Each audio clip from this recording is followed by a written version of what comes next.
Administrativando abogados.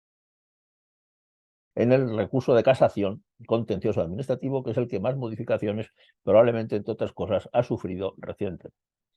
La modificación más importante reciente, la del 2015, donde se modificó profundamente el recurso de casación contencioso administrativo. Antes, el recurso contencioso administrativo era más restrictivo, había menos resoluciones recurribles en casación, y esto se amplía extraordinariamente en la reforma del 2015, que entró en vigor en el 2016.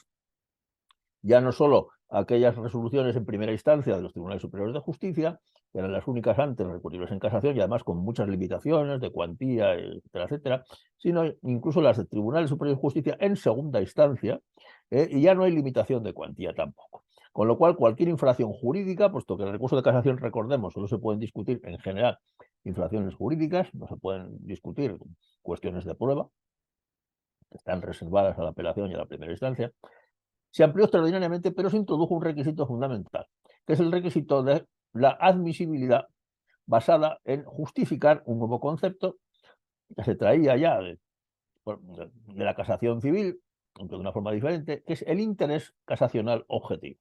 Esto es lo que se introduce en la reforma del 2015. El interés casacional objetivo es un concepto nuevo para el contencioso administrativo y que existe en la fase de admisión.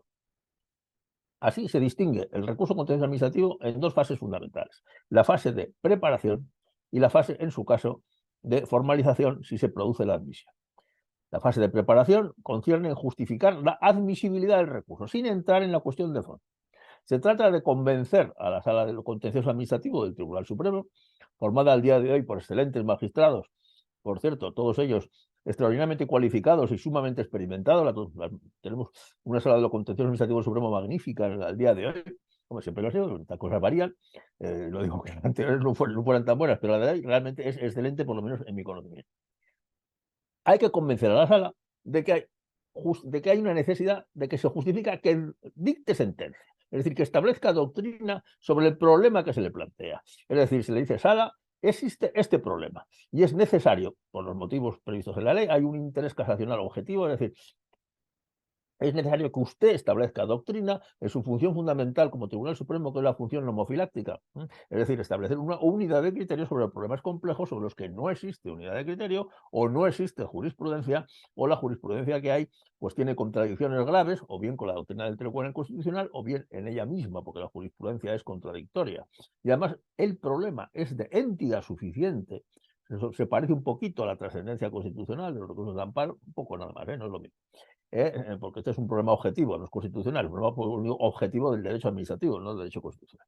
Si existe un interés jurídico objetivo de derecho administrativo, de que se establezca doctrina por la función homofiláctica y doctrinal del Tribunal Supremo, se le convence a la Sala, usted establezca doctrina, luego me dará la razón o no en la sentencia. Es decir, no se prejuzga la cuestión de fondo. La cuestión de fondo ya la veremos, en su caso, en la segunda fase, la fase de formalización. Ahora yo quiero justificarle que el recurso es admisible porque hay un interés casacional objetivo.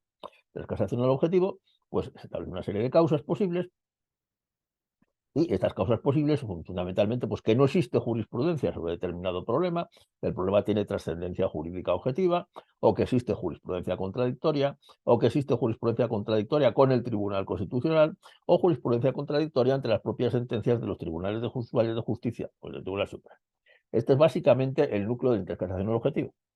Una peculiaridad muy importante de la nueva ley del 2015, la reforma del 2015, es que si se inadmite el recurso por la Sala Tercera, contra lo cual ya no cabe recurso alguno, ya una vez si se inadmite, por providencia de la Sala de Contencioso del Tribunal Supremo, ya contra eso ya no cabe ni recurso ordinario ni extraordinario. El que entienda vulnerar un derecho fundamental podrá ir al recurso de amparo, pero fuera de ello ya no hay nada más. La providencia no tiene por qué ser especialmente motivada. La providencia de inadmisión basta con que diga que no aprecia interés casacional objetivo, nada más. Sin embargo, a diferencia de ello, los autos de admisión sí que tienen que motivar razonadamente por qué hay interés casacional objetivo, cuál es el problema que va a ver la Sala, qué es lo que va a resolver la Sala y cuál es la doctrina, la cuestión, el criterio de la Sala para establecer esa doctrina. Y esos autos sí que tienen que ser motivados y se tienen que publicar para que exista la finalidad que tiene el legislador aquí, que persigue el legislador, que exista un cuerpo de doctrina jurisprudencial a nivel de autos de admisión de cuáles son las causas que se van añadiendo de interés casacional objetivo para que los recurrentes y los interesados lo sepan. Se publican los autos de admisión. La primera fase, como decimos, del recurso de casación es la preparación. La preparación está sometida a unos requisitos formales, pues curiosamente muy rigurosos, establecidos por el propio Tribunal Supremo, por el Consejo General del Poder Judicial. Tiene que someterse a un formulario estricto con unas limitaciones de redacción, de orden, de disposición y de explicación de las causas. Hay que justificar que hay una resolución recurrible en casación. Hay que justificar que estamos invocando una ley estatal y que se ha invocado esa ley, además, en las instancias anteriores, citar qué artículo es. Hay que justificar que la infracción que se atribuye a la sentencia recurrida de esa ley estatal ha sido la ratio decidendi, la razón de la sentencia que recurrimos, y explicar por qué, de una forma sucinta, pero explicar por qué esa sentencia que estamos recurriendo se ha basado en esa infracción legal. Todo esto, además, con este orden, explicando todas estas cosas, que se cumplen todos estos requisitos, y por fin, tras explicar pues, cuál es la ley estatal, que se ha invocado en las instancias anteriores, qué es la ratio decidendi de la sentencia recurrida, etcétera, etcétera, hay que explicar, que es lo más importante, por qué existe, a juicio del recurrente, interés casacional objetivo, y hay que explicarlo razonadamente, de acuerdo con estos criterios establecidos por la ley. Se presenta el escrito de preparación ante la propia sala del Tribunal Superior de Justicia que ha dictado la sentencia recurrida. Esta sala examina someramente el cumplimiento de los requisitos formales y, en particular, en cuanto al interés casacional objetivo, lo único que examina es si se ha razonado, no si existe o no. Eso no es función de la sala de instancia. Simplemente tiene que examinar que hay un razonamiento. No si ese razonamiento es suficiente, si le convence o le deja de convencer. Eso es competencia exclusiva de la sala del Tribunal Supremo. Y entonces, si se cumplen los requisitos formales, si se ha cumplimentado el formulario debidamente en el orden citado y hay un razonamiento, sea el que sea, sobre el interés casacional objetivo, la sala de instancia tiene que dar por preparado el recurso y elevar todas las actuaciones a la sala de lo contencioso administrativo del Tribunal Supremo. Para que éste ya decida, cuando reciba todo, si a su juicio existe, bueno, se dan los requisitos de admisibilidad y, en particular, si la sala aprecia o no interés casacional objetivo. Esta es la fase de preparación. En el caso de que la sala de lo contencioso administrativo del Tribunal Supremo aprecie la existencia de interés casacional objetivo y dicte un auto motivado diciendo que esto es así, entonces se abre la segunda fase del recurso de casación, que es la fase de formalización. Se da un nuevo plazo al recurrente. Los plazos son de 30 días, tanto el primero como el segundo, 30 días. Se da un nuevo plazo al recurrente para formalizar razonadamente la discusión jurídica en cuanto al fondo del asunto. Ya está resuelta el tema de la admisibilidad, ya se entra en el fondo. Ya se dice, mire, tribunal, efectivamente ya sabemos que hay interés casacional sobre este problema. Ahora, entendemos que este problema debe resolverse adecuadamente con la regla de la ley de esta forma. Entonces, establece cuál es su posición. Por supuesto, las partes recurridas tendrán un trámite para oponerse a todo esto, podrán decir, oponerse al recurso de casación en cuanto a la formalización, y por lo tanto, y luego, finalmente, el Tribunal Sala de lo Contencioso Administrativo dictará sentencia estimatoria o desestimatoria, contra la cual pasa exactamente lo mismo que contra la providencia de inadmisión.